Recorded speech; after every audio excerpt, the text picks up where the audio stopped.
Okay, so we are recording. This is the Pranzata podcast. Today I have a special guest today. This is Tim Rager. He is a comedian, a stand-up comic from the New Jersey / New York City comedy scene. He's only my second comedian on this podcast, so I'm really excited to have him here today. Before we get into it, this is a podcast where I interview comedians, musicians, local artists from New Jersey, Philadelphia, New York City area. So if you're into that kind of thing, don't forget to hit subscribe below for weekly podcasts, weekly music type of thing. Yep, right down there, not up, down. Don't forget to comment on anything as we, go on through the conversation. A lot of my friends will hit me up in Instagram and be like, hey, I liked your podcast. Like, comment here down below and not on my Instagram. And we are going to get right into it. So first I want to say I'm very excited to have you here today. I very much admire your work ethic. I think you are, you told me that you're a comedian who you're pretty new, but you go up every single day, if I'm not mistaken. Yeah, if I'm not producing in some way, like either whether I'm like just putting out a podcast that day or if I'm not like writing hardcore, then I have no excuse to not go up. Wow. So are you even going to go up tonight after this podcast? It's a possibility. Yeah. So you're very, I very much admire your work ethic. I feel like for someone who's just started, you're doing really well. Like you're getting shows, you're getting, little spots and stuff like that. So I have some questions for you. I always start my podcast up with I get right into it. We don't do any foreplay here. We just go right for the nitty gritty. Personal awareness question. What is, I've been asking this to all my guests, so sorry if the listeners are getting bored of this question, but it seems to be everybody's favorite question. So what is one character flaw that you currently have right now that is holding you back in some sort of way? So you just like complimented me on my work ethic, and I know I'm not working hard enough. Really? Yeah. But you just said you go up every single day. So what else could you possibly be doing? I mean, I could stop napping after work, and I could write. I could, review the thousands of notes of ideas I have on my phone. There's always something more you could be doing. Yeah. Other than that, I'm not taking enough chances, I think. Like with your jokes? Yeah, like right now I have a very, like when I get up, if somebody tells me I have 8 minutes, I have an 8-minute set. You don't really improvise? You're not much of an improviser? Yeah. I mean, I'm taking some chances, but like, I could work with a crowd a lot more. I don't really do that. But I really think it's work ethic. I could work harder. Wow, that's interesting. I just complimented his work ethic, and that's his biggest criticism. But I know what you mean. I feel like, I kind of feel like we're all like that. Like, even the people that we look up to, like, as comedians, like, I'm sure you probably listen to the Sam Morril, and what is it, We Might Be Drunk? Yeah. I always hear them, like, Mark Norman and Sam Morril talking about, like, how they could be doing more, but we look up to them so much, so I feel like that's just, like, an artist mentality in general. Yeah. I feel like we all feel like we could be doing more, myself included. I'm like the same exact way. I have like a bunch of things I want to do, and I nap, there's things that I do that end up, happening. We don't have to talk about all those things, but okay, so my next question for you is, I was hanging out with my dad and stepmom the other day, and they asked me this question, and I was kind of stumped for an answer. So I'm going to give it to you instead. My stepmom asked me, she was asking me about stand-up, and she said, this seems like a scary thing to do. What would possess somebody to do something like that? Oh, wow. And I don't know if you thought about why you do stand-up, but I was like, I couldn't really articulate my answer to her, and I was almost afraid to analyze it, because I was like, is this going to be some type of narcissistic thing? Like if I dig down to the root of it? Yeah. So my question for you is, why do you do stand-up? And is there a reason for it? And have you thought about it? So it's going to sound cocky, but I think I have something to say. I think I have maybe not the most unique perspective in today's world, but I do believe I see the world differently, and I would like to share that in a humorous way. But why do I actually do it? Mental illness. Just like very bluntly, Yeah, For a while, like, so I've always been a very social person. So I came to a point in my life where I was going to a lot of stand-up shows, and I really like that atmosphere. People are there to laugh. It's kind of usually dark, dingy places. I love that scene. But also, like, I don't know, you get to, like, numb out in a good laugh. You get someone else, a good stand-up has control of your brain. Where they're, like, just poking it. At any point, they can touch it and make you laugh. And, I want to be able to do that. Because, like, I feel like...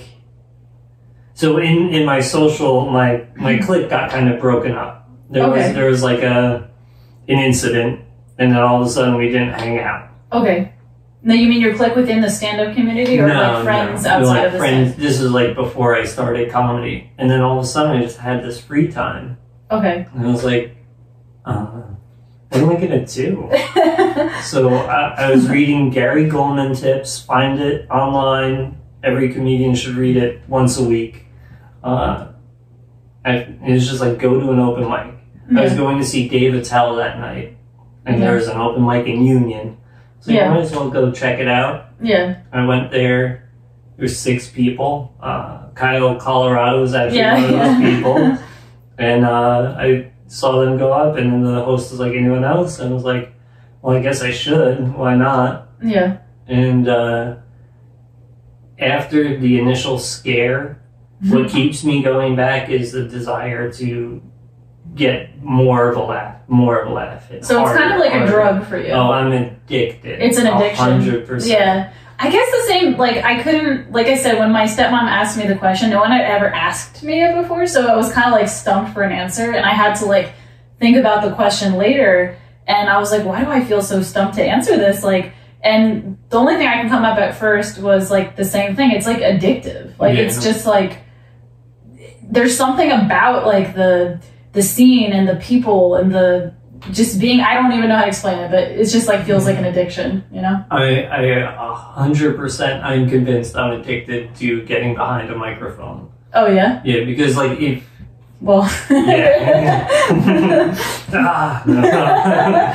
But, like, if you told me, hey, I have this open mic in a dark alley in Newark, it'd be like, I'm there. Yeah, like, what's hot? But you're also nervous on stage, from not from my observation, but from what you told me. Yeah, I get. So that's interesting. I guess that's like what my stepmom's question was. She's like, if it's so scary, why do you keep doing it? Like, that's like, and I couldn't really answer it. Like, I was just like, I really don't know. And I was afraid the answer would be really narcissistic, like, which it could be. Yeah, I think at the, somewhere in the root of why I do it, there's narcissism. Like, and just thinking that I can do it, especially, like, with the goals that I have in my head. They sound grandiose. You know, like, we were talking to Andre Mitchell. We're talking about that. He needs to come on this podcast today because he was a very interesting person to listen to. So but he was talking about his goals, and I really, like, identified, like, he said, if I told you my goals, you, like, wouldn't believe me, pretty much. That's why he doesn't share them. And I was like, that's exactly how I feel. Like, I'm not sure if this answers the question as to why I do it, but it's a really hard question. I see an end goal, and I think I'm addicted to it because I'm not at that end goal. Like, it's something you could always be doing to get better. There's never an end to it, kind of thing. Like, it's like there's always improvement there. I guess it's like one of the reasons why I like playing piano as well. So it's kind of like, I don't know. Like, for me, I didn't. This is crazy, but I never even saw a comedy special until, like, recently. Like, right before I started, like, I didn't even know comedy. Like, I never seen comedy. I never saw a show. I never saw a special on TV. And a couple of years ago, somebody introduced me to a stand-up special, and I was just, like, really hooked. And then I was like, I need to know more. Then I started watching Joe Rogan. Then I started, like, listening to other comics, and it was just kind of, like, for me, it was like, I felt like, oh, this is where I belong. Like, did you ever feel that way?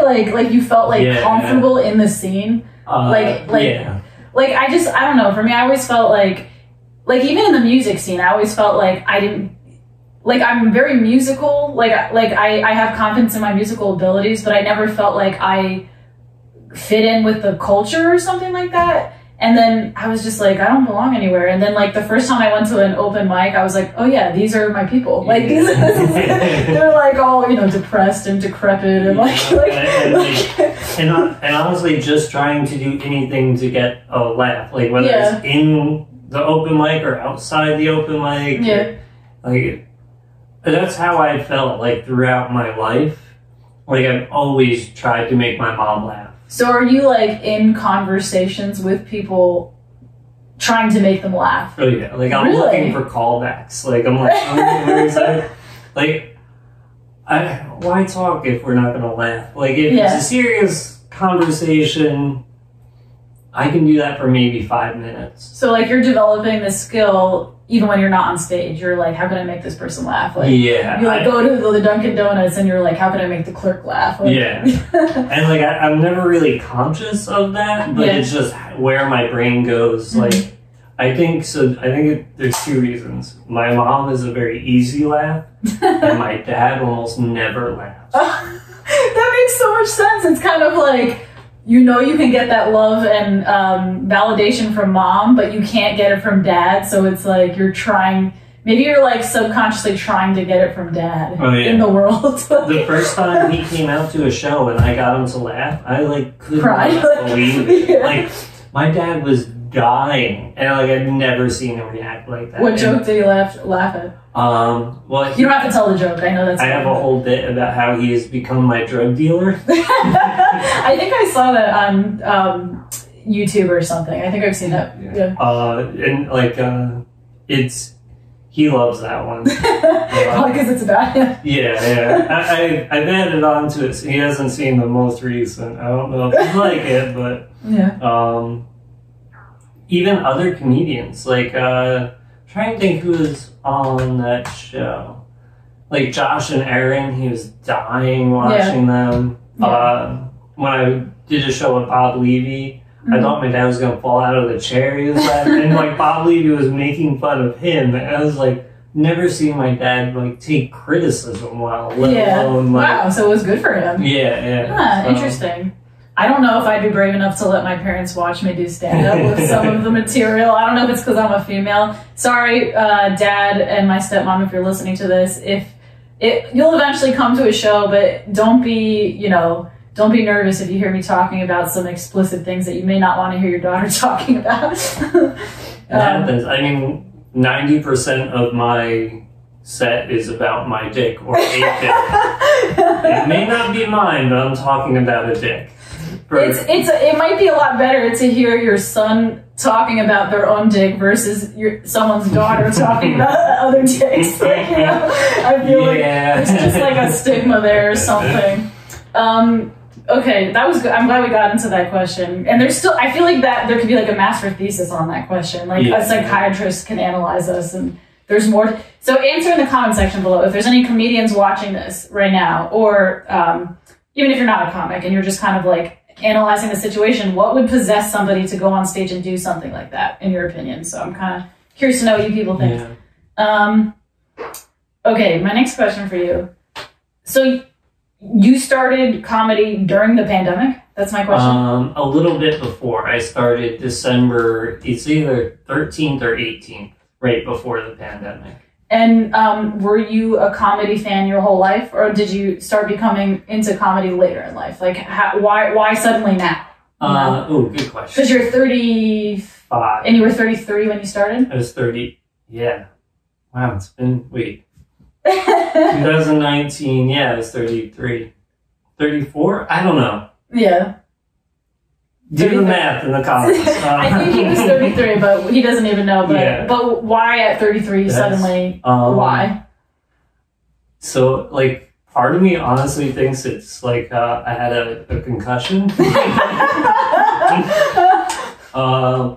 But the main reason, so all right, you guys are gonna get my life story here. Yes, I love pulling it out of my guests. That's my goal. I'm gonna try to give you like a summation. I I was 24 and I wrote 5 minutes and I never did it. And I always regretted it. They were awful jokes. I would have bombed. Part of me's glad I didn't do it. But then, like, I spent like 8 years of my life on and off with drugs and alcohol. So, like, there's no time. There's no, like, oh, let's pick up a hobby. Like, no, I had my hobby. Okay. So then I got clean, and I was just very social at that point. Like, like, when you're in, like, the sober lifestyle, like, your friend group is almost like a life preserver. So you, like, hold on to them.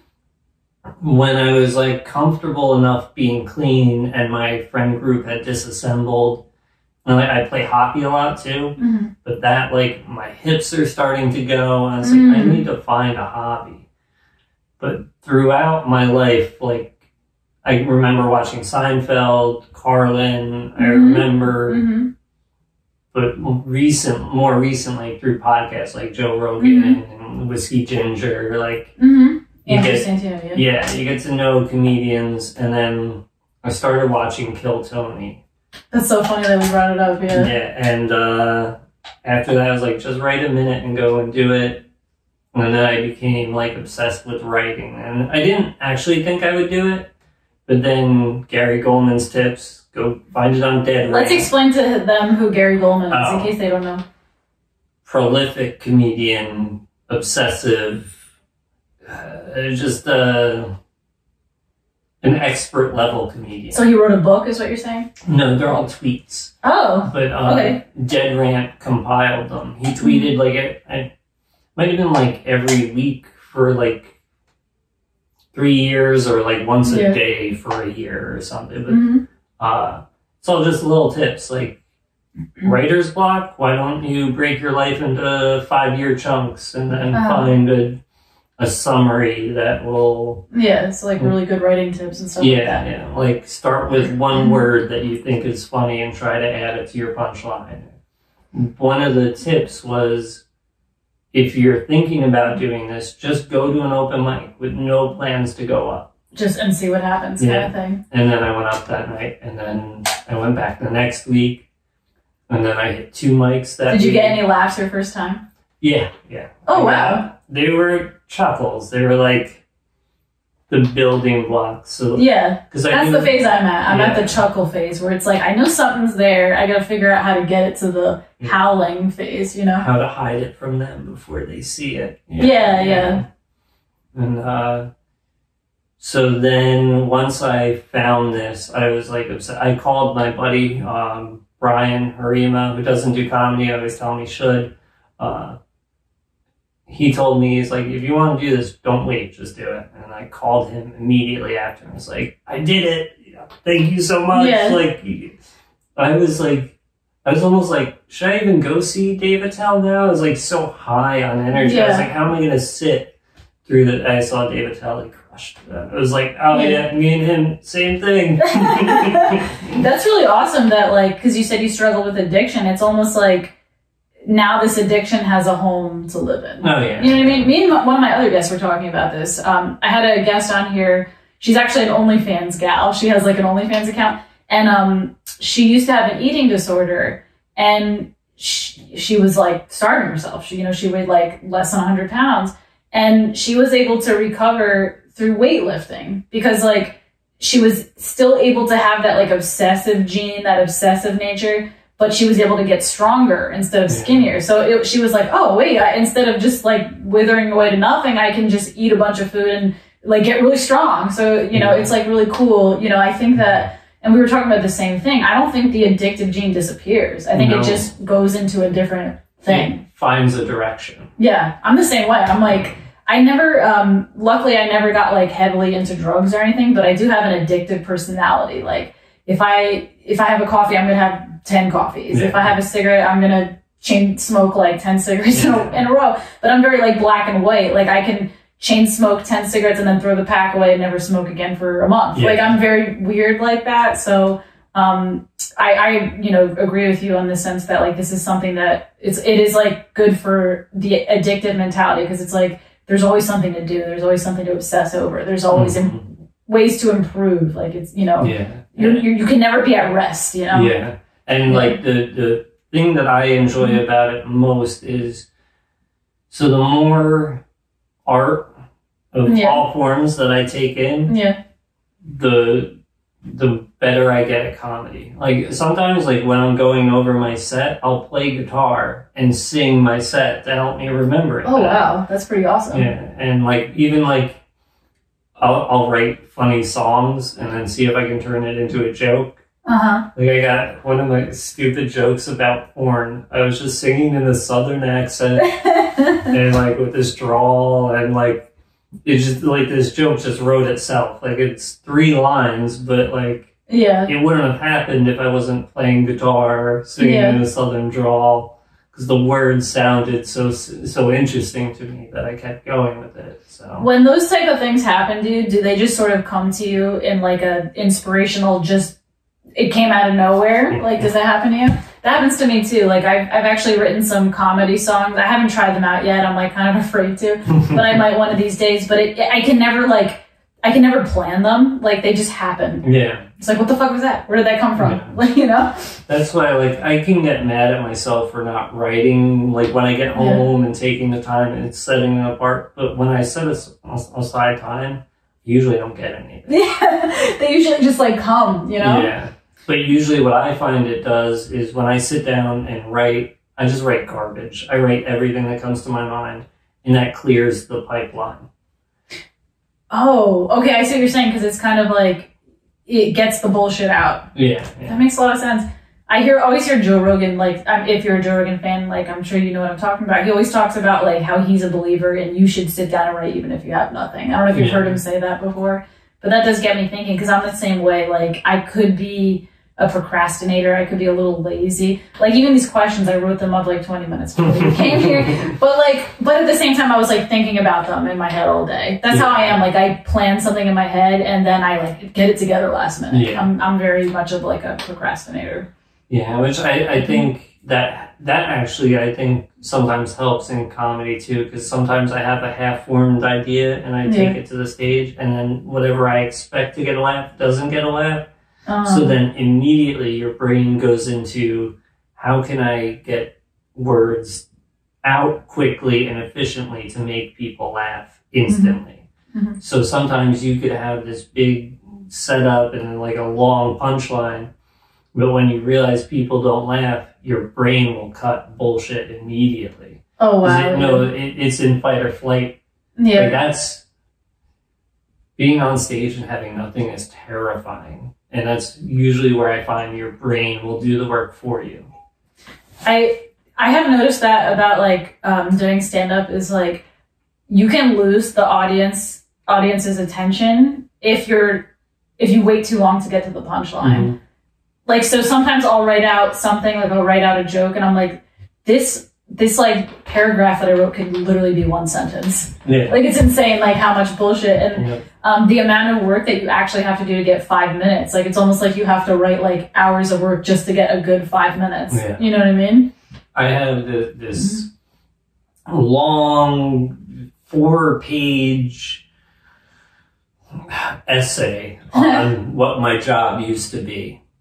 And I realized I can cut all of that down to 10 to 12 lines and get the same amount of laughs. Wow. And they'll be harder hitting laughs because they're coming line after line after line. And that, I think, is what a lot of comedians don't tell you is writing. Mm-hmm.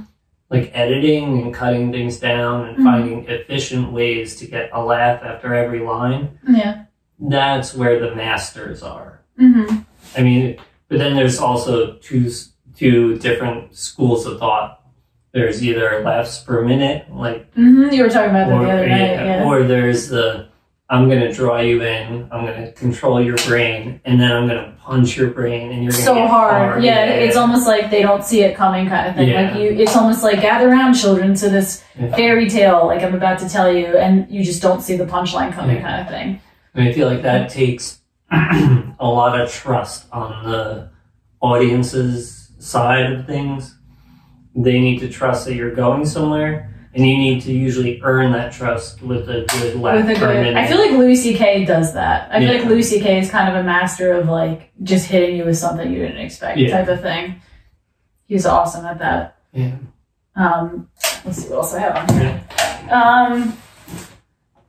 Oh, okay. So you said this is actually funny that this is my next question because you kind of mentioned something about it. Did you okay? So we're beginning comedians here. What do you have to do right now to make a living to support your comedy? What's your job? You wash dicks, from what I understand. I used to. You used to wash dicks. Yeah, I am. Let's explain this. I was working in this like a lifeguard buoy manufacturing place. I got laid off. Yeah. And through unemployment, they're like, "What do you want to do?" And I was like, "Well, people always get sick. Let me get into the medical field." Yeah. I went through school and then got a externship at hospice care. Mm-hmm. And I was there because I want to help. At the time, my grandma was real sick. She had dementia. And I was like, maybe I can do this as a job. Yeah. I did it for like 2 weeks and I was like, I can't do this as a job. And then, it's so much diaper changing. And everybody there dies. It's awful. I've actually thought about that myself at a time doing hospice care. Did you ever have any like spiritual revelations doing it? Did you ever feel spiritual in some kind of way, like just being around people that were dying all the time? Did you ever have any, or it was just a lot of dick washing and diaper changing? Yes, so pretty much it was nothing felt like I was actually helping. So I didn't get anything out of it spiritually, and it drained me. Oh, okay. Interesting. Yeah, so there's this lady, they have husband and wife couples in this place on completely different floors who see each other once a week. And it's so sad. They lived together for 60 years and now they're they don't see each other. Aww. She came up to me and she's like, "Oh, my husband died last week." And I was like, and she's like, "What are you gonna do?" And I was like, "Oh my God, I'm sorry. How do you respond to that?" I just couldn't. And so one of the things that you do is you feed in the morning. You get people up, quote unquote. They don't leave their beds usually, but you clean them. You bring them to eat. That's your shift. And literally, you're like, "I'm just gonna clean this tomorrow." You almost want to be like, "Do you guys want to be here?" No, it's so. I couldn't deal with it emotionally. So it kind of. This sounds so fucked up to say. It kind of reminds me of when I worked at a dog kennel. Not because I'm comparing humans to dogs, but because of the way you described, you went into it thinking it's going to be one thing, and then you come back oh, that wasn't what I thought it was at all. When I was in high school, I had a job working for a dog kennel, which wasn't sick dogs. It was just dogs that their owners were on vacation. But I thought it was going to be oh, I'm going to pet dogs and walk dogs all day. And it was basically just you walk around the kennel and sweep shit, and because there's 50 dogs, and then by the time you've mopped their shit and piss, you do it again. Yeah. And the actual cute dog walking part is very short. It's mostly just cleaning shit all day. Yeah, in my head I had this image of me watching Jeopardy with this lady, and it romanticized it. Yeah, it was a competition between me and her every day, but no, mentally their faculties are not there. Yeah. The patients who can take care of themselves and would be that person. Yeah. They hate you. They hate the fact that they're there. They don't want to be there, so they don't. There's no positive energy in these places. I feel I'm young yet, but I feel if I was dying, I would just want to die at home. Yeah. I don't know, it's almost like a business, to take these people there and, when my grandma passed away, she was in a hospice. She hated it. Yeah. And then my grandpa too. My grandpa hated it as well. He was like, I just want to go home and die at home. And he did. He, when you say work at hospice, it's like an actual facility, right? It's a place. It's a place, like, pretty much if you have like a 2-week diagnosis, you end up in hospice. I wouldn't want to be there. Yeah, I worked back and forth between there and the retirement community, which was like, they call it assisted living, but there's nothing. We're not assisting these people. You're living for them. You decide their entire life. Like, it's very sad. Well, I'm glad you got out of that. That sounds horrible. And did you work at that during COVID? Because I was imagining that was like a COVID mess. Yeah, I can only imagine. I don't know anyone who worked there. Like, I didn't keep in touch with anyone, but I can imagine that place was not fun. So what do you do now in order to support your comedy career? What's your financial thing? I work in a doctor's office as like a reception, pretty much. Oh, okay. That sounds pretty cool. Yeah, it's alright. Like, we do telemedicine, so like, I do pretty much data entry, but the data that I enter is like genital warts and like this person's got pneumonia. Yeah. It's very data entry. But I enjoy it. It's very disconnected. Like, I don't have to clean any of these people. That's one thing I realized about like doing creative work and having to work a job to support your creative work, because the reality is we have to work a job. We can't just only do comedy. I wouldn't be able to live here. I wouldn't be able to pay my rent. Whatever job you work can't take too much of your energy. I'm teaching piano lessons. It takes a lot of my energy. I was previously also teaching part-time in a school, and I left that because I realized, like, at least if I teach at home, like, there isn't like the state, like there isn't like somebody being like, make sure you mark this and send it to their parents all the time. It's very like, when I teach from home myself, it's very straightforward. Like, I give them their assignment and they leave, and I don't have to mentally think about it until I see them again. But when you teach for a school, like, you have to do lesson plans and submitting lesson plans and talk to the parents and go to this teacher conference and all this shit. And I was just like, I quit that and I started doing DoorDash instead because it's very like, it actually pays the same, if not more, because you don't really get paid very well to teach in a school system. And I could literally just like listen to podcasts the whole time. Like, I could like listen to music podcasts. I'm actually learning while I'm getting paid to learn, So it's like, I do my piano teaching, but other than that, I love my door dashing. I like whatever job you have to do to support your dream job, your career. It can't take a lot out of you, or else you have nothing left to give at the end of the day.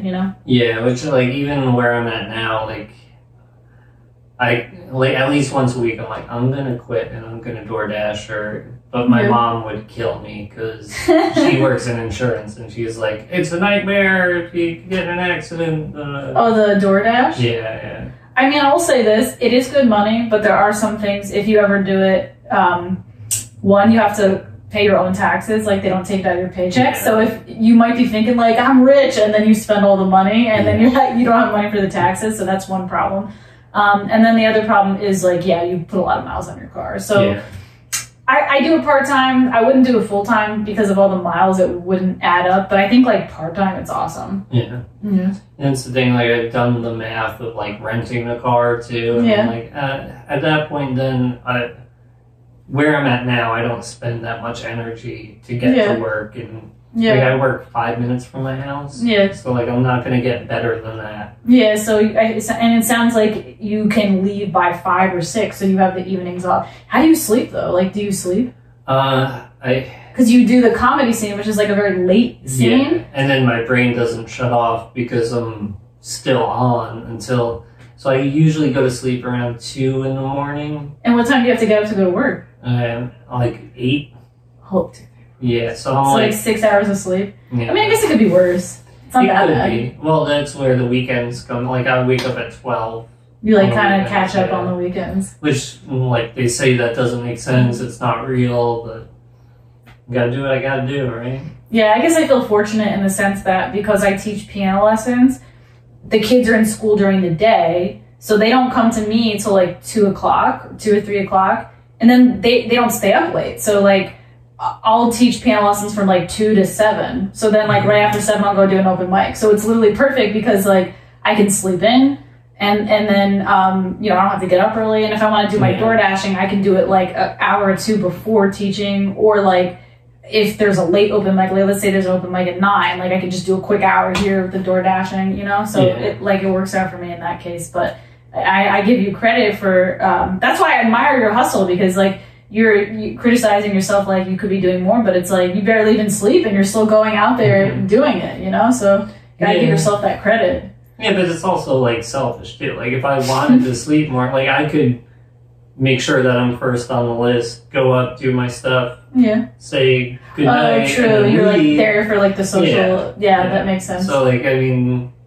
yes and no. I mean, I feel like almost everything with me is yes and no. Like I justify a lot of things, but usually it's like an excuse instead of a justification. That makes sense.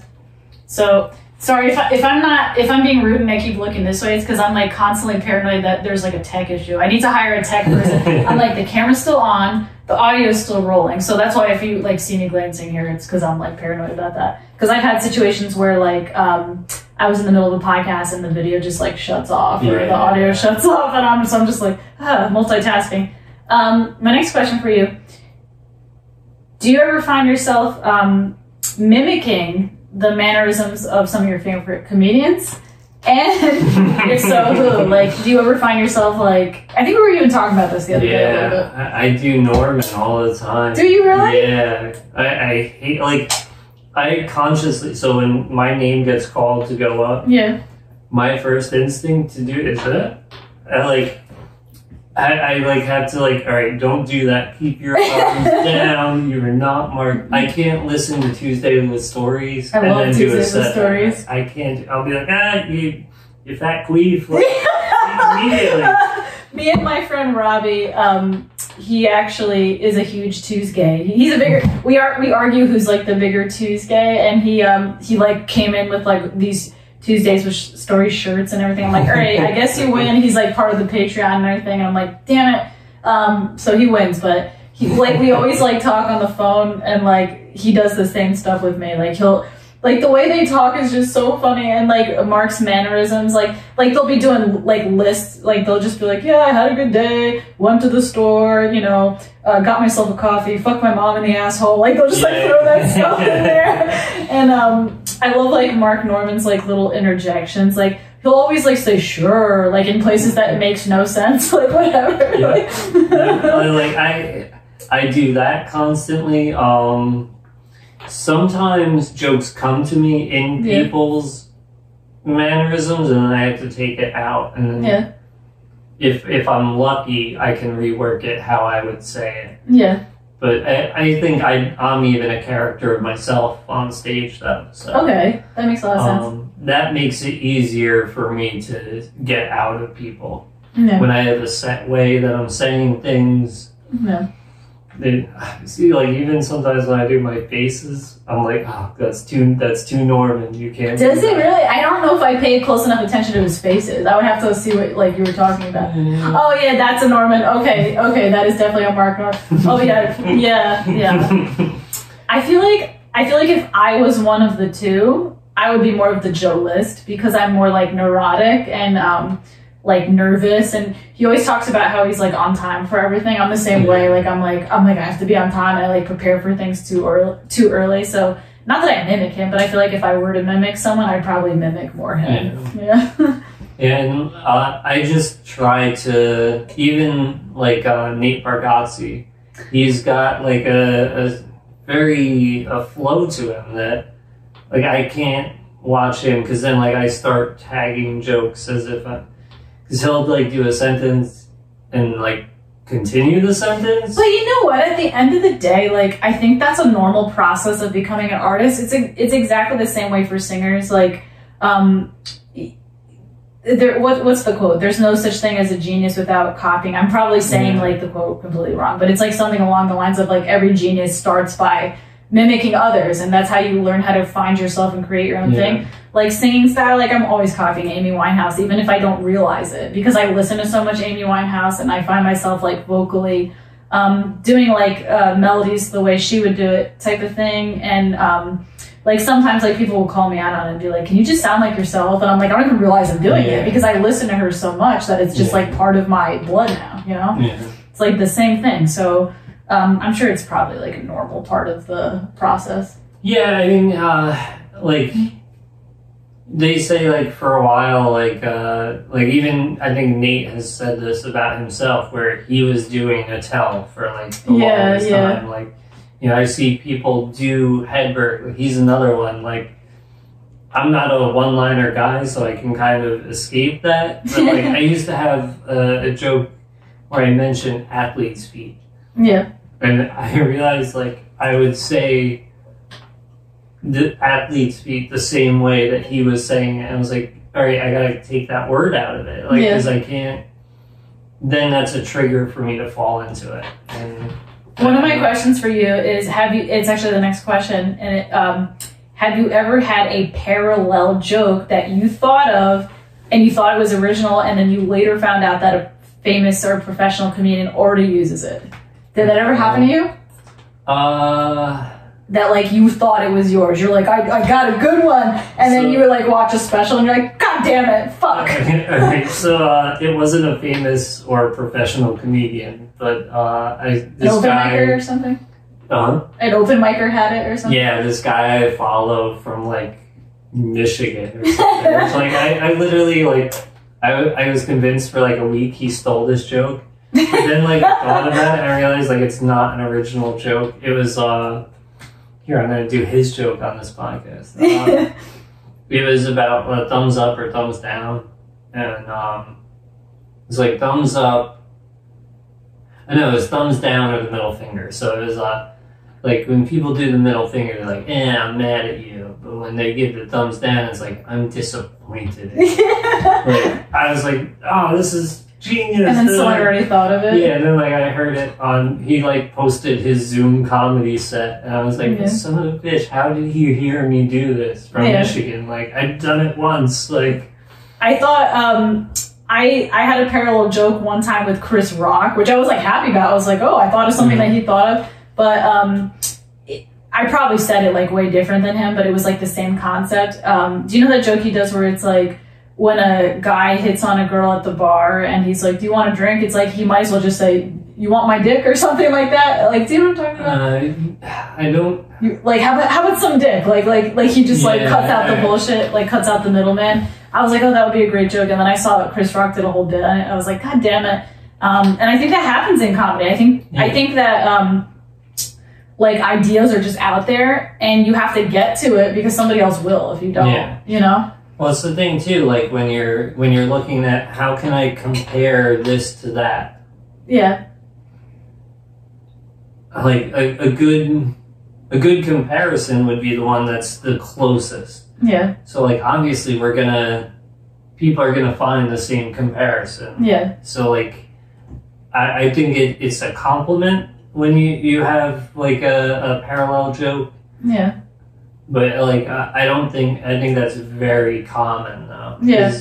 I mean, if your brain is doing the math to try to make things succinct. Yeah. Even people with completely different experiences would probably then land on the same thing. Yeah. Yeah. But like my friend Sean McDonough, shout out Sean McDonough. Sean McDonough. I don't have no idea who he is, but what's up? Great South Jersey guy.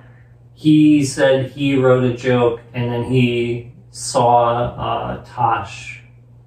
What's Tosh's last name? I know you're talking about Tosh Point or whatever. Yeah. I don't know his actual last name. I don't know either. But he said he saw him like do almost the same joke. Yeah. And then he thought, how can I ever be funny? I'll never be good at this.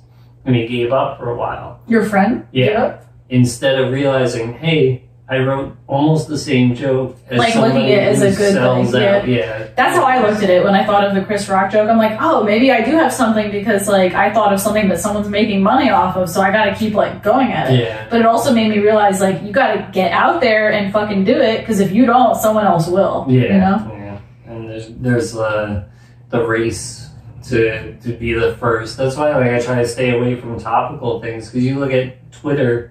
Everything's been done on a topical subject. Like there's almost no point.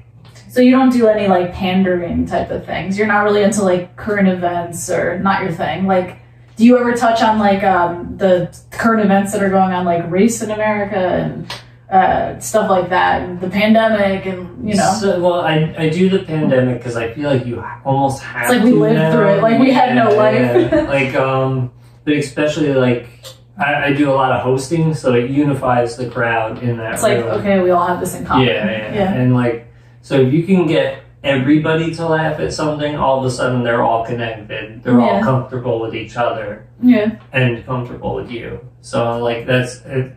I call those like little cheat codes. Like doing a topical joke at the top. If you can get to it quick, it's actually good to do that because I mean, unless it's like Republican or like Democrat, and then you're going to divide the room, and then good luck the rest of the night. Oh yeah, that makes a lot of sense. Yeah, but if you guys, I feel like you should touch on topical things if they bring you to a bigger picture. Yeah, that makes a lot of sense. Yeah. So my next question for you, let's see what we got here. I asked you a question about your alcohol recovery. We already went over that, but let me see if I had anything else in there. Oh, okay. How did you get sober? Did you did you go to rehab? Like, how did you do it? So I had jokes about going to rehab. I never went to rehab. I pretty much got kicked out of where I was living. Well, I just stopped paying rent. So if you ever want to get kicked out of someplace, stop paying rent. Were you living by yourself or with roommates? No, I was living with roommates, and like they knew like what was going on. Like they weren't oblivious to it, but so I stopped going to work, stopped getting a check, stopped paying rent, but kept living the same way. And I was like, all right, I can't live here anymore. So I went to my parents and I was like, hey, I ruined my life. You just like were like really honest with them. Yeah. And it was the best thing I ever did because like the next day, actually not the next day. So the next day it snowed 2 feet, which when you're trying to give up cocaine, it's like the worst thing to wake up to. It looks like the world's covered in it. And it's like, ah! But the day after that, I went to a Narcotics Anonymous meeting, and then and then do you still go to them? No, not really. I also shouldn't be saying any of this really, but I don't really believe in that. And there's like traditions there. Like you're not supposed to put yourself as the face of something. I'm not the face of NA. NA is a program that exists that I may or may not have went to. I did, but. It was just really good, like, really good to see people being honest with themselves. Like, that was the thing that I noticed first, is the guy who spoke, he was, like, talking, he was like, oh, wow, I never noticed that about me.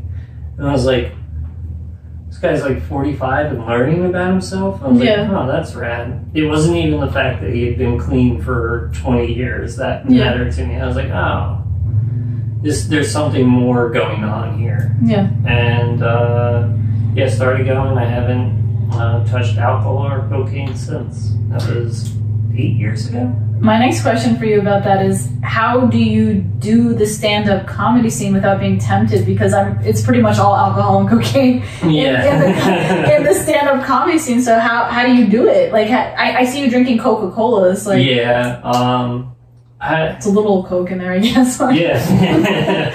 Not anymore. They took it out in the 20s, unfortunately. I built up enough life experience living sober to where it's not a big deal when people around me drink. I think if I started comedy the day after I got clean, I'm not clean today.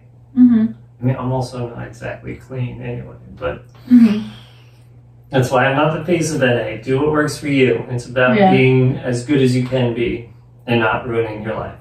Yeah.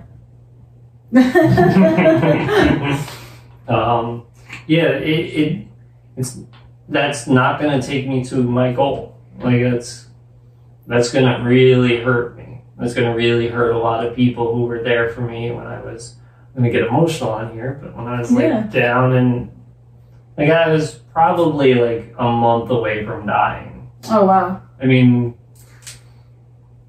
at my hand or somebody else's, kind of. Yeah. And I don't want to disrespect them. I have a lot of respect for the people who helped me, you know, find my first job after that. A lot of people who were just there. You mean the people in that community? In that community, and my parents and my family, like. How did your parents react to this? Like, were they angry or like unconditional love? Like they were accepting of it and just wanted to help? Like, what was there? They weren't happy.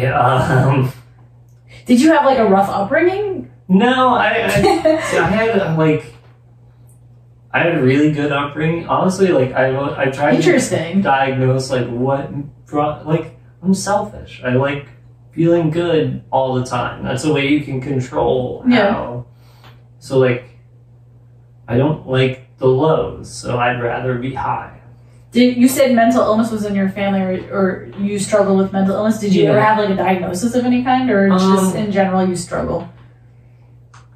I mean, I was diagnosed with depression, but I mean, it could have been called angst. Yeah. I mean, I think I suffered with chronic lack of direction. I think when I don't have anything to do. You ever hear the thing about mice in a cage, and they have a water bottle of cocaine? But just that in a cage. Oh, okay, I see what you're saying. I've heard that before too. Yeah, I've heard that before too. It's like exactly what you said. Yeah, if they have something to play on and other mice to interact with, they almost never go to the cocaine.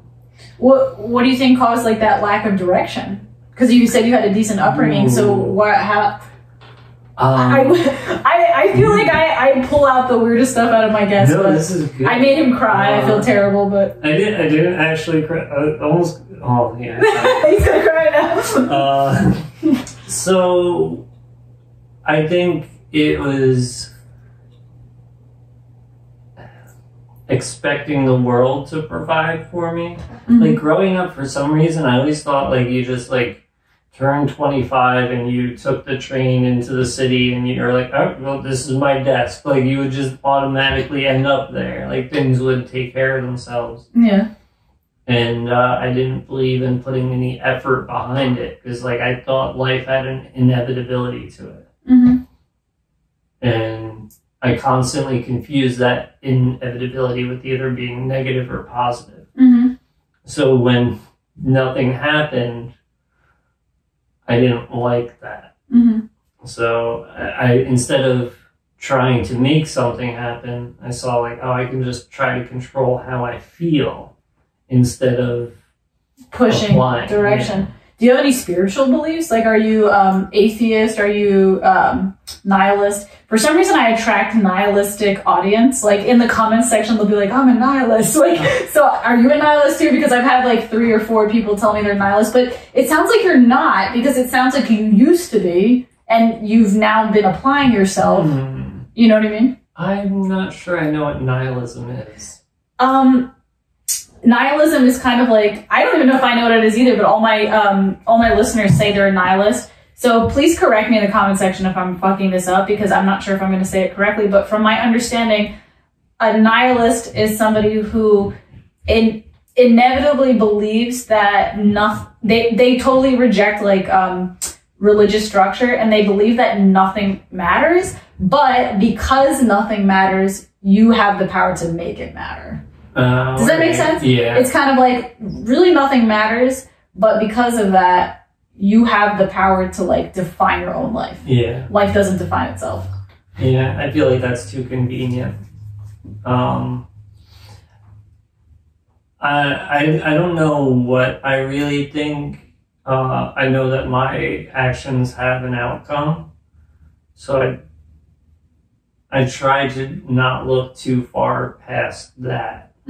I believe if I have positive intentions and do positive things, good things will happen to people around me. Yeah. As far as like a spirituality, and I almost, so I originally thought Scientology was a religion that was based around science, not like aliens. So I was like, oh, that's so cool. A religion that's based on like E equals MC squared.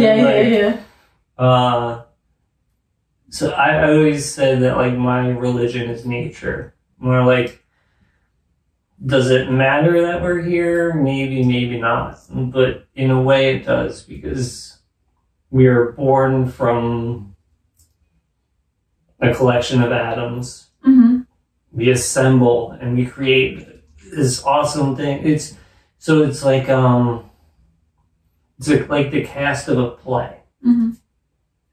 Its individual parts come together and create this beautiful thing. Mm-hmm. And then once the play is done, they break apart. Mm-hmm. And they all go and do other plays. Mm-hmm. But what they learn during this play affects that play. Mm. So like we're all, I believe everything is connected. Mm-hmm. Whether it matters or not, I don't care. It doesn't matter if it matters. You know? I guess that's like the ultimate nihilism. It doesn't matter. Take that, nihilist, and beat you.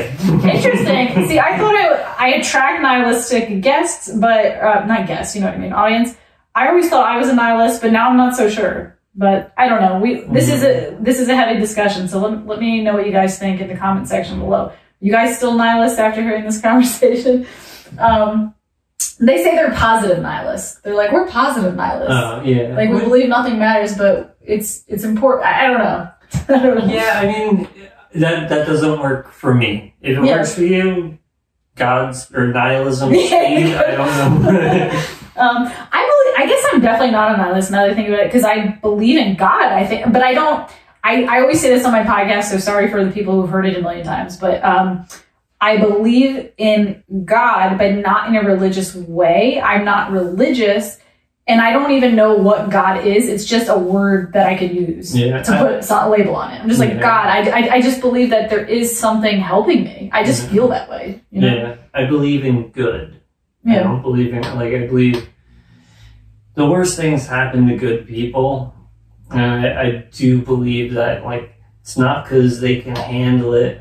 It's because you feel bad that happened to such a good person. Mm-hmm. If it was a horrible person and the same exact thing happened to you, you wouldn't really feel that bad. Yeah. You'd be indifferent, kind of. But, I like the word good instead of God. Mm.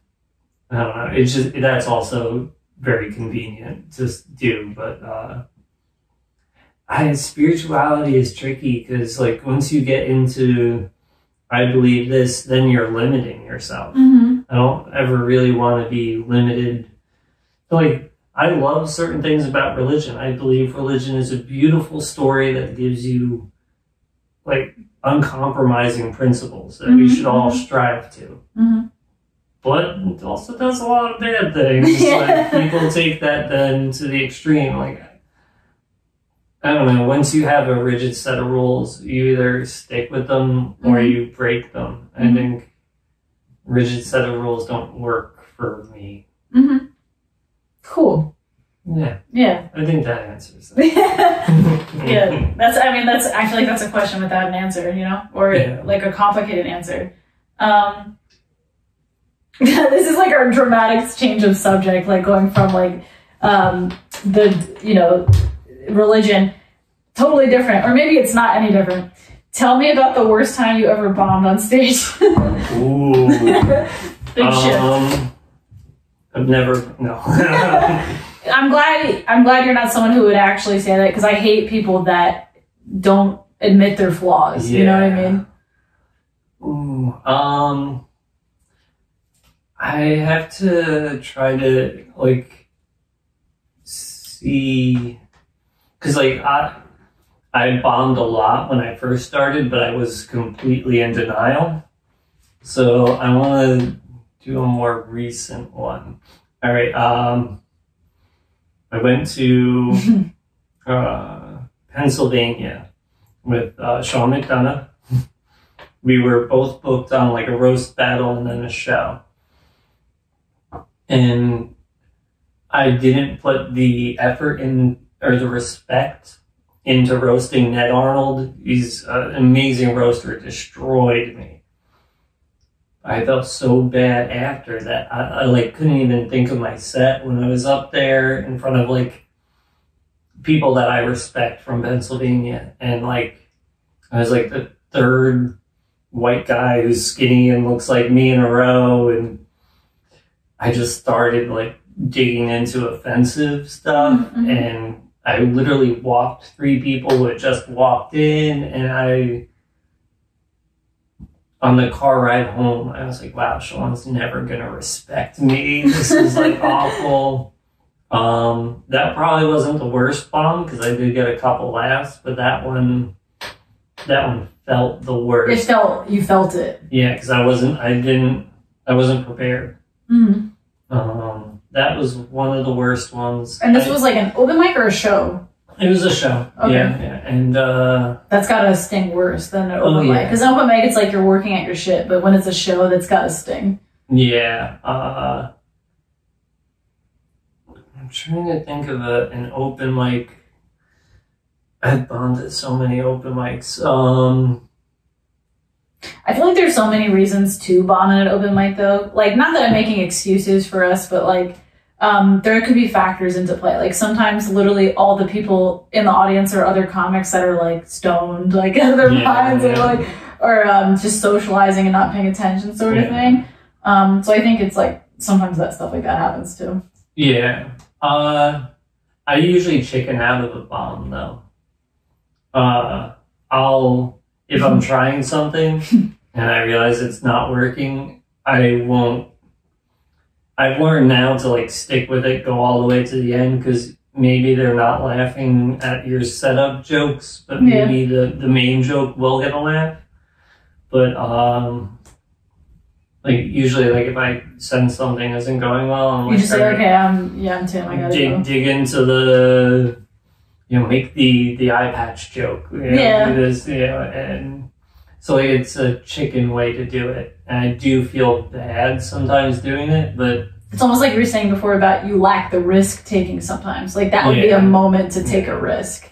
Yeah, exactly. Like I realized I don't actually know what's funny, but the crowd always knows what's funny. So I'm just trying, I'm like, maybe this is funny.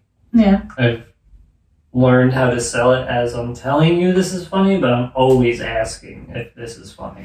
Do you have any jokes in your like joke book or your notes that you haven't tried yet because you're too afraid it won't be funny? I have jokes like that where I wrote them down and I'm like, I don't think this is funny. Like I think it's funny in my head, but I don't think the audience will think this is funny, so I'm afraid to take the risk. So I guess I have the same problem. I'm afraid to take risk. Like I stick to like the dick jokes, like the stuff that's always going to get a laugh, and then some stuff. But I think we have to start taking those risks because I think that's like where the brilliance comes in, seeing things in your perspective and trying to get the audience to get on the same wavelength as you. It's whatever you think in your head is funny, trying to get the audience like on that ride with you, like to get what you mean, to try to understand what you're saying. Do you have any jokes like that where you're like, I think this is funny, but I don't think they will, so I'm just not going to say anything? Yeah, I have this joke that I wrote about the letter 2. Like, why are there 3 2s, but there's only 1 3?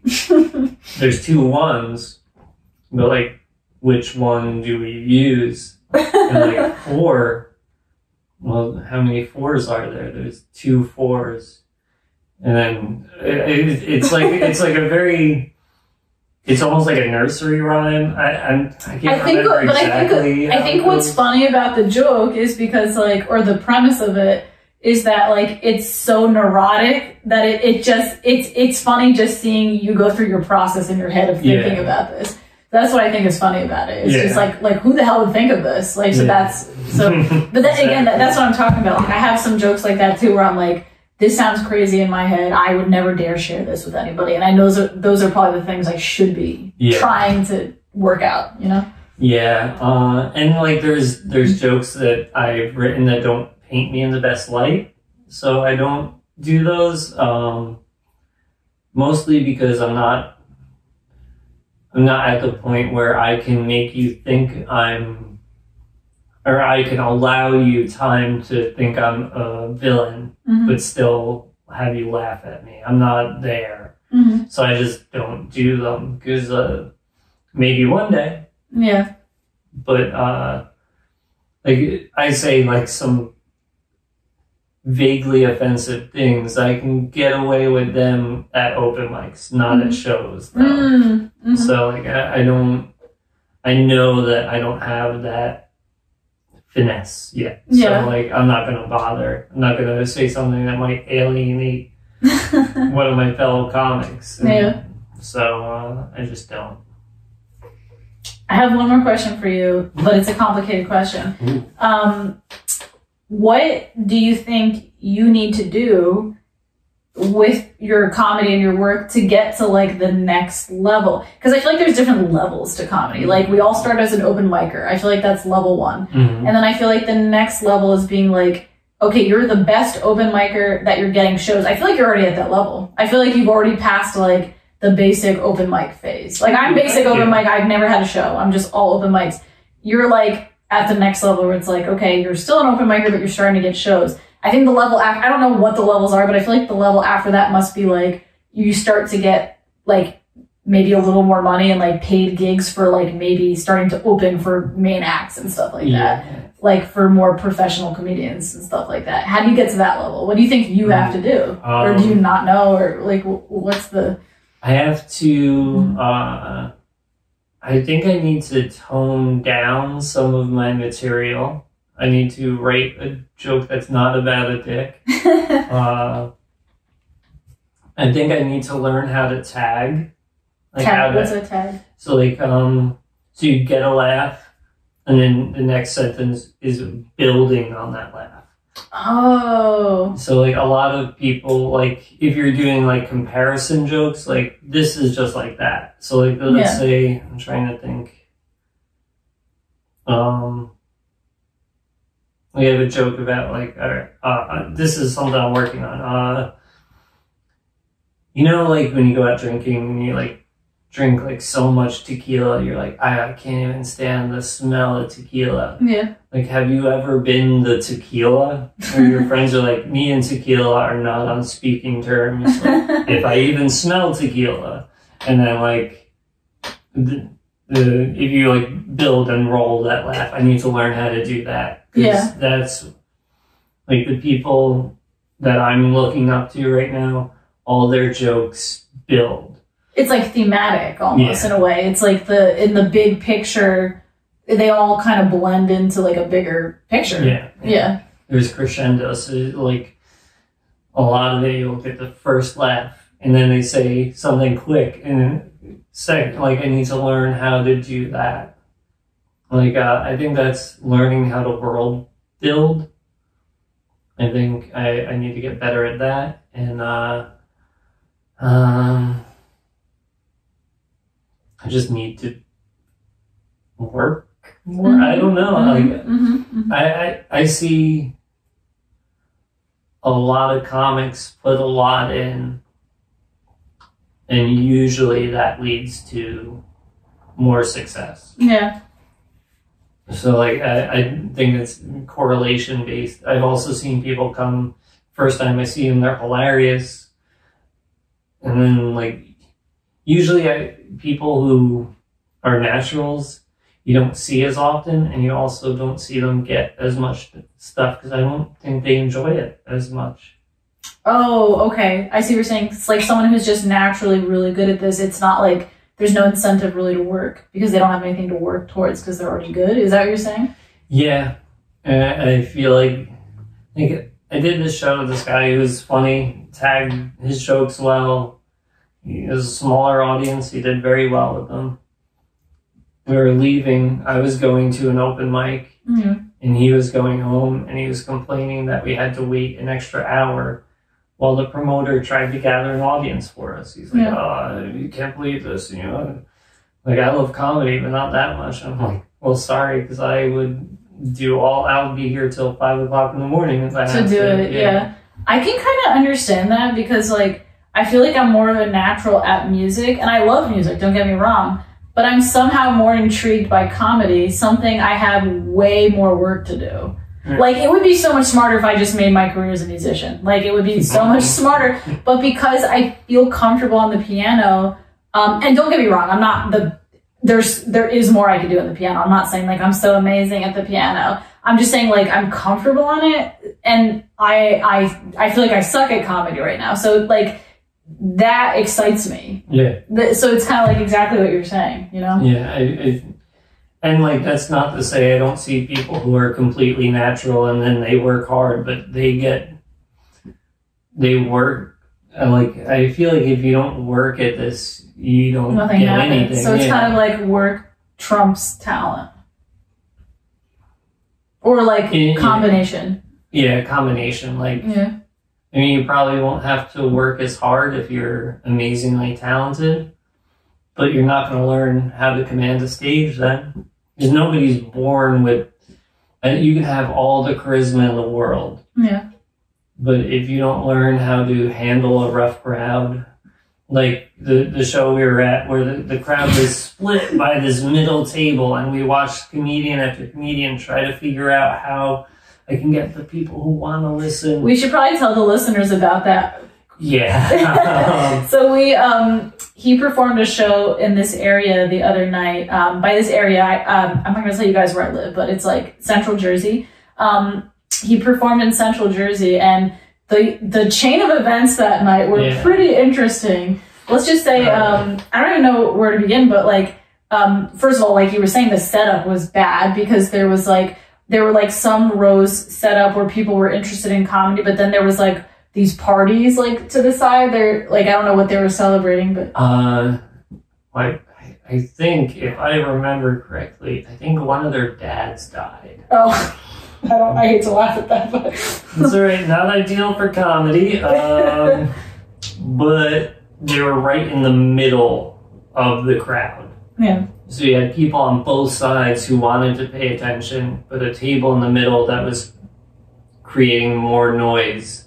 You know, like I have a weird thing with noise. Like if there's dissonant noises, my brain just goes numb. I can't pay attention. So like I feel like in an echoey kind of place, it would be so hard for the people in the back to pay attention, let alone the people in the front. Yeah. So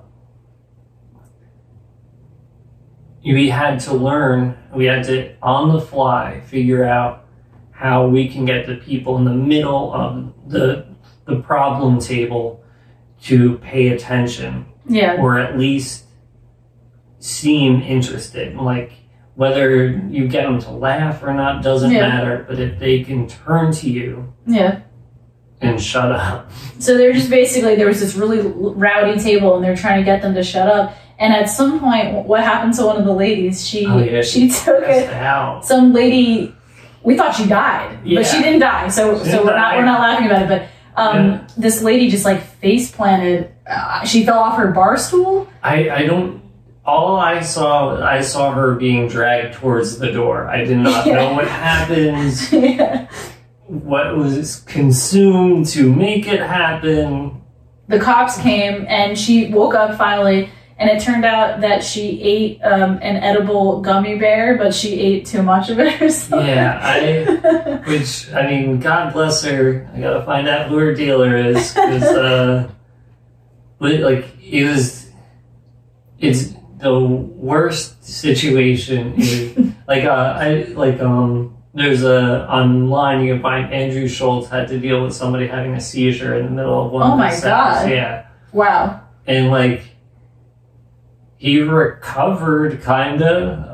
I mean there's it's like how do you go from because there was a girl there was a female comic performing while this was happening, so she had to like get up back on stage and start telling jokes again after this like lady everybody thought she died. Yeah, you know? Shout out Kate Nichols.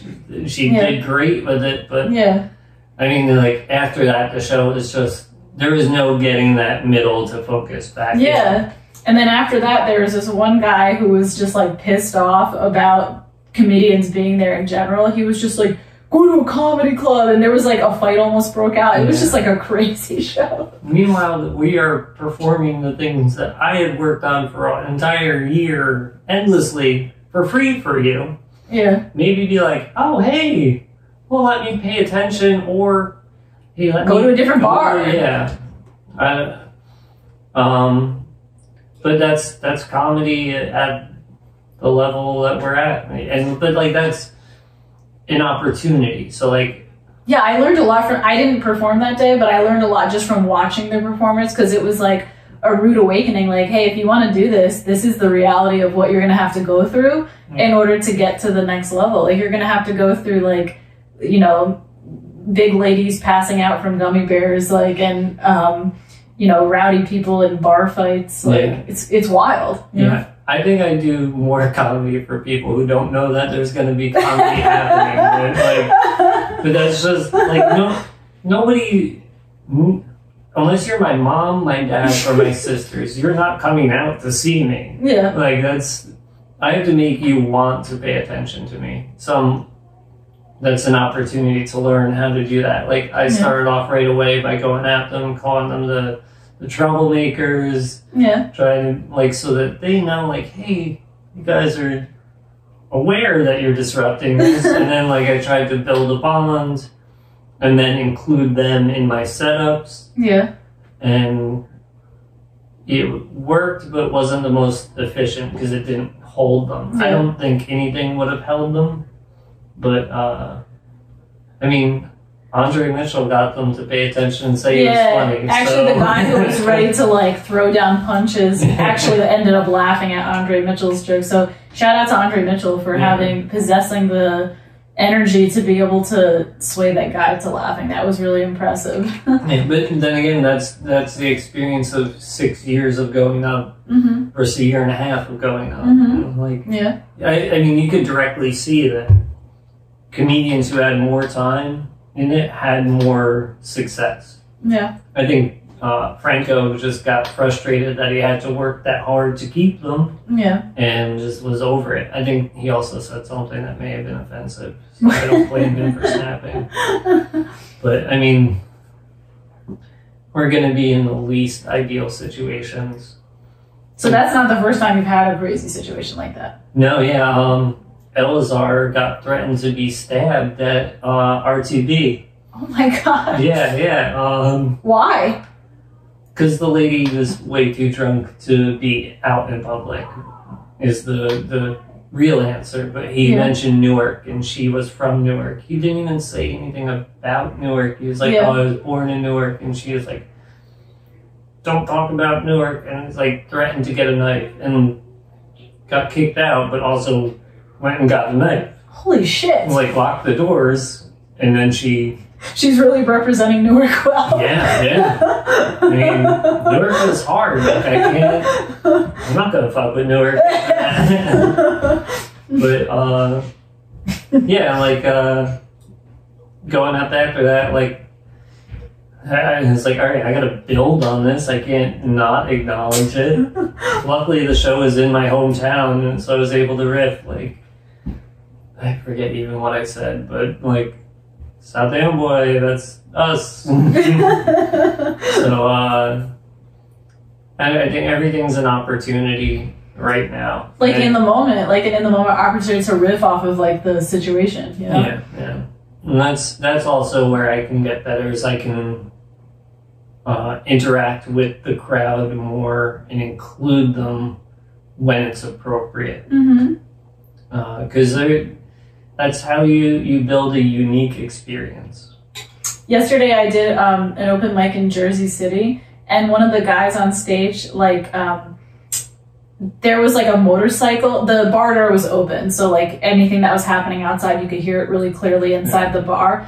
A motorcycle went by, and you know how sometimes they make that noise? It's like, he did such a brilliant thing in the moment. He just like, he jumped on the floor and ducked, like pretending it was gunshots. And he was just like, we're in Jersey City, duck. And it was just like a motorcycle, but just like that ability to like, he heard the motorcycle, and rather than being like, oh fuck, my set's ruined, he played with it, and it was hilarious. Like, I was dying of laughter. I was like, that's so funny. And like, the thing that I realized too is like, while that may be like, if you see that, it's like, oh wow, such a unique experience. It might have been written. Like, not that he would write the motorcycle comes by and goes, but he might have dealt with that. So you're right. You're right. In that 6 years that Andre had, like, he might have dealt with the same exact room setup. I actually had an experience like that as well, because like one time I was doing a little, open mic where I was making a joke about how I'm getting older, but like the guy like right next to me was like much older than me, and I'm like 30, so I realized like this sounds really bad next to him, and I made a joke about it on stage. I'm like, I'm sorry, if this is offensive to you. And like I wasn't even kidding. I actually genuinely felt sorry, but the audience thought I was joking, and they just like died. I'm like, oh, I can use that. Like, so I did the open mic yesterday, and then the same thing happened. I was talking about like, oh, I'm in my 30s now, I'm getting older, and there was like an old guy next to me, and I was like, oh, I didn't use it then because I was like worried I was going to offend him, but I was like, I could literally do it again. Yeah. Like, so it's kind of like something that seems in the moment that like you're like, oh, that works. I'm going to try that again. I wasn't even planning on it. Like, I didn't even think it would be funny. The trick is selling it as natural. Yeah. And selling it as in the moment. Like, I did this booked open mic thing in Pennsylvania, and like the set was going so well. Like, literally everywhere I wanted people to laugh, they did. Yeah. And then I have this build up toward the end where it's like, I don't know, it's funny, and then like, it's funny, but like maybe like offensive, and then like funny and offensive. Yeah. They're with me, and then didn't come with me for the last part. And I did not know what to do. Like, it was like my closing lines. I like had this killer set and then ended on, oh. I was heartbroken, and you can see it, like it was recorded, you can see it in my eyes. Face, like... Yeah, and like even a friend of mine watched it, and was like, the crowd is wrong there, which, whatever. It reminds me of playing piano. Like, if you play an amazing piece, and then the last like chord that's supposed to be like, this is final, and like la la la, brr, like it's just like the most embarrassing thing. Like, it would have been so much better to make the mistake in the middle of the song, not in the end. It's supposed to be like my masterpiece, and then it's just like But I had to learn, I need a quick 2 little lines or something, that if that ever happens again, I have an escape route. Yeah. Did you think of something later? Yeah. What did you think of? It's like my closer. I don't want to give it away. No, okay. we don't want people to be stealing his jokes on here. Yeah. And also, if you come and see me, I don't want you to be like, oh, yeah. I heard that. This is a question I had for you that I didn't write down, but I forgot to write it down. So in the dating world, do you find, like, when girls find out you're a comedian, do they ask you annoying things? Like, tell me a joke. Like, are they like, does it get annoying, or not really? Or it doesn't have to be girls, it could be people. Like, when people that are not comedians find out you're a comedian, do they, like, make you tell jokes and you're just like, shut up, can I just be a person? Like, so, it was just my sister's wedding, and, so she had a photographer, and when she was like, Tim, do you want headshots? Because like, I'll make him do it. And I was like, hell yeah, let's do this. So he's like, no, I'm only doing it if you tell me a joke. And I wrote a joke. You're a comedian listening. You can use this. It works. It's a specific joke, so that it's funny, but it's not stand-up. What is it? Why do Native American women make successful strippers? Every time they dance, they make it rain. It's funny still, like, but like people ask you all the time to do like stand-up does not work. There's an agreement that's made between a crowd and a stand-up, and that agreement has to happen in order for comedy to happen. Yeah. It's so weird when you're like, the reason I ask is because like when people ask me to do that, whether it's like friends or guys like trying to flirt or something, it's so annoying, because it's like there's something so different about telling your jokes on stage versus like in a conversation. It's so fucking awkward. Like, as a musician, like I would never ask like another musician, can you sing your song right now? Like in the middle of like the dinner table. So they don't understand it's like the same thing. Like I'm not just gonna start like singing to you like right here. It'd be fucking awkward as hell. But like people don't see that. Or another thing is like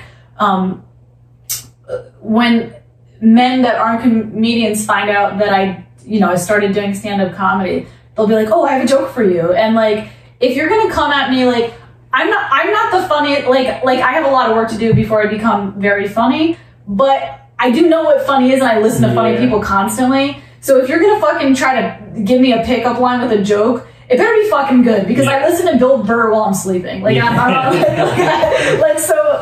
don't even fuck with me. Like, this one guy, he goes, oh, you're a comedian? I have a joke. It's my favorite joke. And I'm like, oh, okay, like, what is this? And he said, it was like such a dad joke. He goes, it's so bad that I can't even say it. He said, why did the cookie go to the doctor? Because it felt kind of crummy. And I'm like, you're gonna come at me with that? Like, can we not? So like, I was just kind of curious if you get similar things, like girls asking you to tell jokes, or people trying to tell jokes to relate to you, and they're like, you have to like laugh at their jokes and they're not funny. Yeah, the worst thing, so as far as like dating, I haven't really had to deal with that. Honestly, like, if a girl is like, oh, you're a comedian, so I'm going to be laughing all the time, I'm like, no, you're probably almost never going to see me. That's the truth. Me and you is secondary. Like, I have, until I can take time away from this, not, there's, I've been in love once in my life, and I'm not sure even what I felt then would have been enough to pull me away from comedy. Yeah, and as far as like the worst thing that people do is they always go like, you know, I was thinking about doing comedy, and it's like, oh, fucking, you just do it.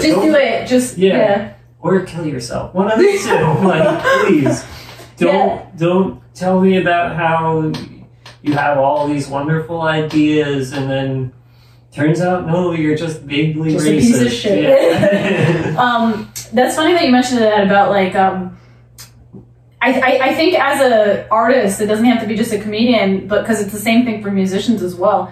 You need to find a partner who's on board with your lifestyle, and it could be really difficult. Like, because I'm the same exact way. It's like, sure, I want to date somebody, but there's a lot of things that are ahead of you, like the person that I want to date. So it's almost like, ideally, it almost seems like artists need to be with artists because they get each other. Yeah. It would be really hard for me to date like a banker, like someone who like wanted me home to like go hiking with him or something. And also, you need to be okay with the fact that I might at 6:30 at night we have plans.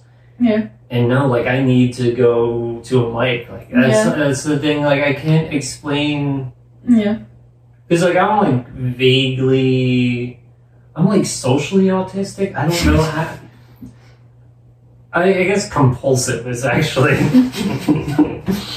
probably the term. But if I need to go up, like, so I've been single... How old am I? 35? I've been single for like 11 years. Oh, wow. Yeah. I'm so used to being me that like that you can't like really have, like relationships. I have a hard time like imagining them. Yeah. I don't know. That sounds kind of shitty, even just to hear myself say it. Like, you would have trouble compromising at this point, because you're so used to just being by yourself and like with yourself, that it's like to have to like act. But here's the thing though, you shouldn't have to. That's where I think people go wrong in relationships, is I don't think you need to put on an act. Yeah. If you have to put on an act, then that person, that's not right. Exactly. You know? Like the person should like... I feel like people do dating wrong, and like... You don't get to know them first, right? Yeah, like, I just got out of a long-term relationship. I just got out of a 4-year relationship. Oh, wow. Yeah, and I've been single for like 6 months. It's been 8 months now, so I guess I shouldn't say just got out of it. But ever since I moved into this apartment, it was because me and my boyfriend broke up. And I was like, shit, I'm in my 30s now, and I have to do this single thing. Like, this is fucking weird. Like, I tried the online dating thing, like, very briefly, but I didn't like it because it's there's something so cold about it. Like, it's like shopping for a mattress online. Like, it's just like, I want it to be soft, and I want to, you know, like it just seems so like, I I just wasn't into it. And I feel like it's kind of backwards because it's like you're presenting your best self, like you're selling yourself like you're a product online. But I think it's better to meet people organically where you see all their flaws up front and you know if you can deal with them. Yeah. You see some of their flaws. Some of their flaws up front, yeah. I feel like even dating is like auditioning for the first 3 months. Like, until you are not conscious that, oh shit, I'm around someone, I need to... Yeah. Until you're like, like, you're not letting yourself out. No matter who you are, you can be the most comfortable person with yourself ever. Yeah. Chances are, like, first 3 months of a relationship, you're not honest with who you really are. That's why I think it probably is so much better just to end up dating one of your friends, like, later on in life. Because it's like, you already know them. Like, I just feel like that's such a more organic process as opposed to this, like, oh, I gotta sell myself. Let me put on my suit and tie. And then, you know, once you get to know me, like, I'll be a piece of shit again. You know? Yeah. When you can see somebody with their guard down and still appreciate them, that's when you might be like, hey... Like, this might work. Yeah. But you're right, like, online dating is, it's the worst. It's like watching, like, a really happy comedian get a ton of laughs. It's like, why is this working for you? You're not, like, none of this is genuine. Yeah. You know, like, but people like this. Like, and not, like, I know people who married from Tinder. Like, married with, like, no disrespect towards my listeners who have done it, because I was talking to my friends, like, a lot of them, like, a couple of my friends, they're, like, in happy relationships that they met on Tinder, or, like, I even I was doing a gig the other day, and my bandmate, like, his girlfriend was there, and I was like, how did you guys meet? Tinder? And I'm like, I guess, do I gotta do Tinder? Like, and then their friends were together. I was like, where did you guys meet? Like hoping that they met, and they're like, Tinder, and I'm like, Jesus Christ, and they're like, you just gotta jump in. So I think I downloaded that day. This was like the other day, and then within like an hour, I deleted it. I was just like, this is so stupid. Yeah. I just can't do it. Well, I also feel like, so have you approached anyone in person during those 8 months? Like, have I? Yeah. Well, it must be so different for a girl. I'm sorry. Yeah. I just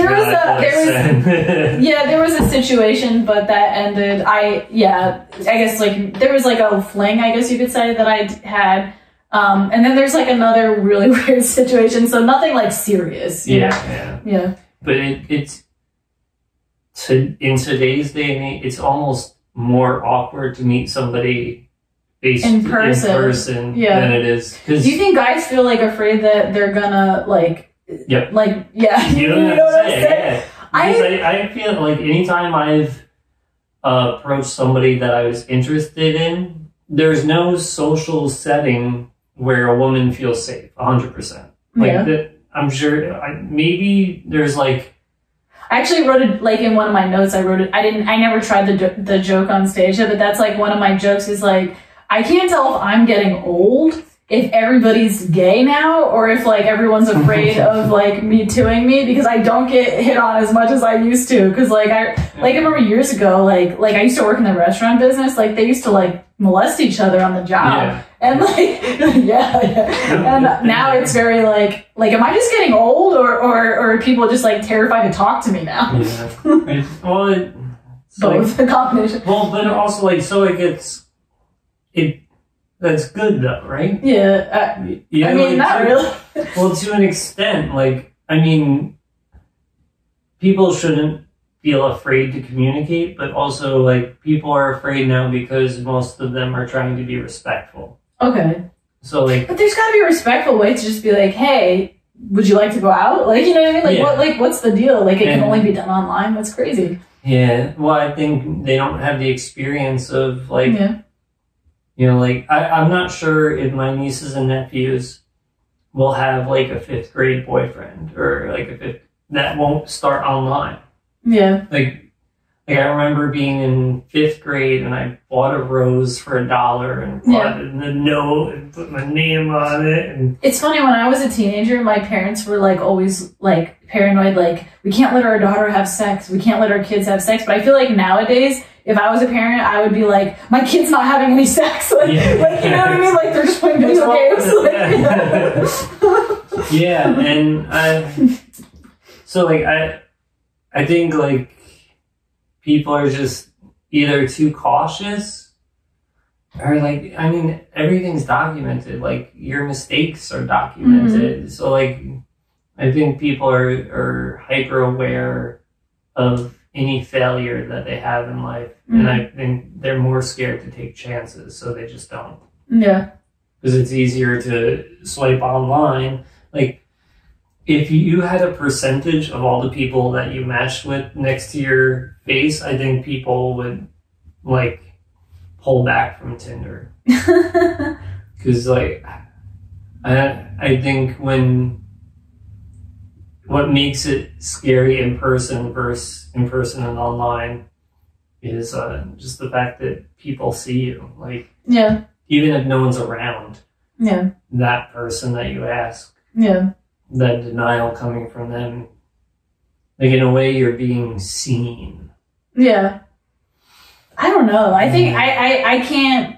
People keep telling me you gotta get on Tinder. I tried, and I still don't think I'm gonna do it. I still think I'm gonna stick to my guns on this one, because I feel like there's also something kind of like, now, you know, to get romanticized here, but there's just something like magic about getting out there and like the chemistry of life bringing people together organically. I mean, I guess one could argue, because I've thought about this as well, if there was something so powerful like fate bringing people together, why wouldn't it be powerful enough to like have people meet through this app as well? Like, if it was really that much in control.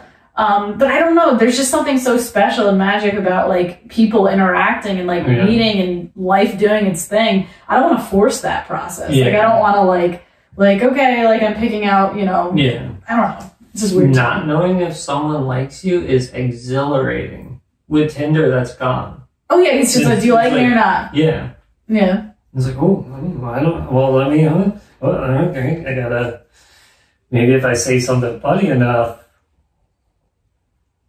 and then, no, she didn't like that. What do I gotta do? I think it doesn't have. It also, like, people aren't in social circles anymore. Like, I don't feel like people are clicking together in a way that, like,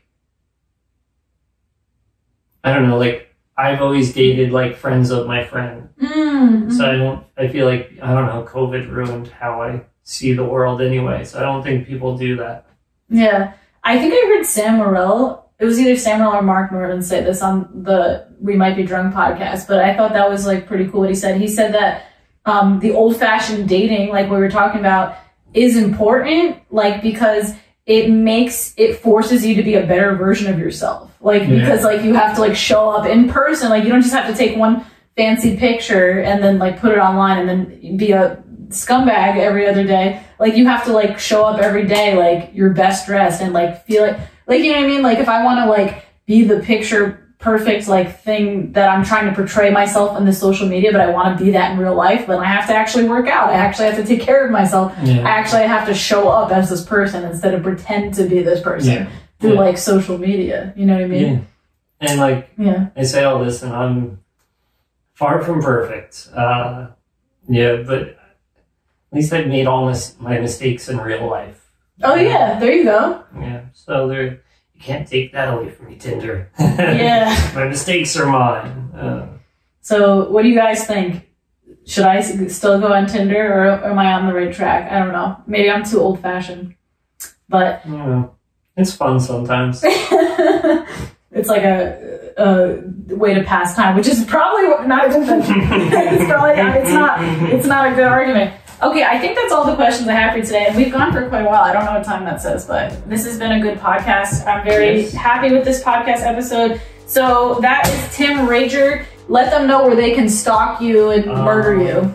Instagram. I almost gave out my address. Instagram, I'm Timothy Rager. or at Time to Teach Tim. Yeah, he's actually, I don't know if I said this in the beginning, he's a podcast host. He has a podcast called Time to Teach Tim, which is clever because of all the T's. I didn't realize that till like later. Time to Teach Tim. So where can they find that? Anchor, YouTube, Spotify, Apple Podcasts, everywhere you get podcasts. Yeah. So yeah, catch him on Instagram if you want to see one of his shows and see him perform live if you're from the New Jersey area. But anyways, that's the episode for today. This is the Pranzata podcast. Again, don't forget to hit subscribe if you liked this episode and you want to see more of this.